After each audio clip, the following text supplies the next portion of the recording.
With fall break in the rearview mirror, it is another very busy week for Notre Dame athletics. And here to wrap up this week's edition of the Jack Swarbrick Show with a look ahead are your hosts, Jack Swarbrick, Rachel Maslin, and James Onwaller.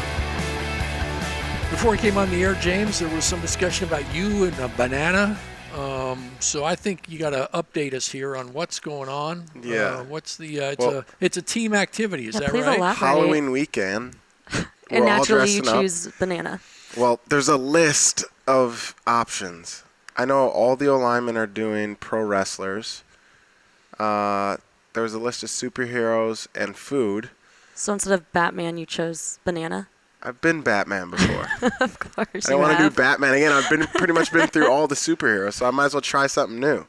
So you're going to be a banana, but you're not doing this for your own amusement. It's a team activity, right? Yeah, we're going to have some kids from the community come in and put on a little trick-or-treating thing on Sunday. So we're all going to dress up, and hopefully I get some candy as well. Is it only the little kids in the neighborhood? Because I live in the neighborhood, too. So You can come if you want. I can come trick-or-treat? We'll probably have some extra costumes if you need one. No, I want to be one of the kids. Yeah, well, they're going to be dressed up, too. Oh, yeah, I'll dress up in my own. All right, there you go. Pippi Longstockings or something. Look for me. Banana suit. I'm gonna have to make sure I get by for that for Yeah. that activity. But it is representative of the way in which all our teams engage the community as part of what they do here at Notre Dame. Before you left on fall break, you had another really, I think, very cool event that you guys did, right? Yeah, it was fun. We went out to the local food shelter and prepared all the boxes for people to come by and pick them up for their families and their households. Some guys had that shift. I was out actually talking to the people in the cars and giving them tickets depending on how many households they have. And, it was fun. It was a great way to get out after, a tough loss. You turn around and see how fortunate we really are. So got the whole team out there doing their part, and it was a great day. Yeah, that's great. Rachel, what sorts of things does the softball team do?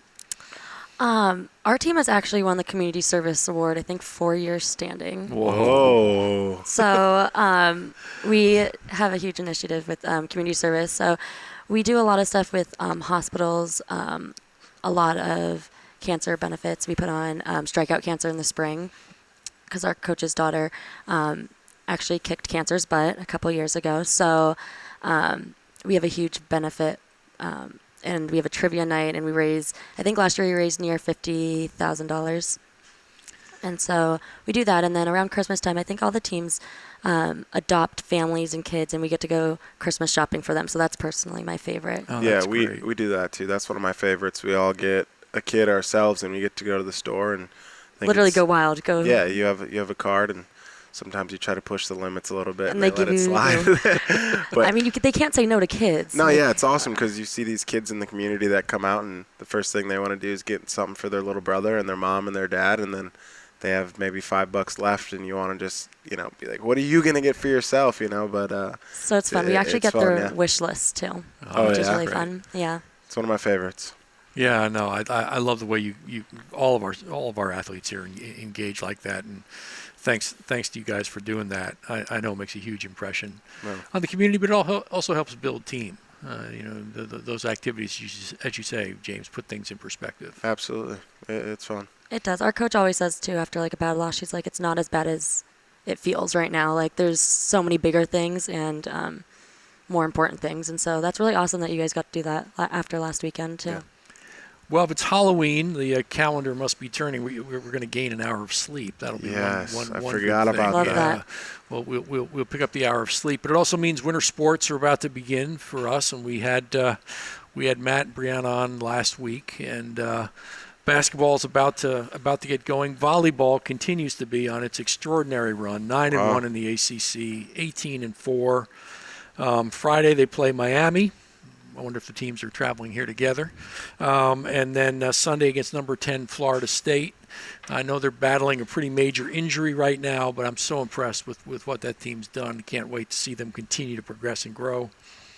Women's soccer, three-way tie for second place in the ACC. Was great on Sunday.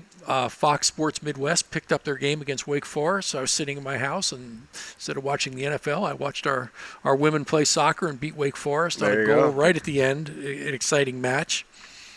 Men have hit a tough skid, really unprecedented in some ways. 4 one-goal losses in a row.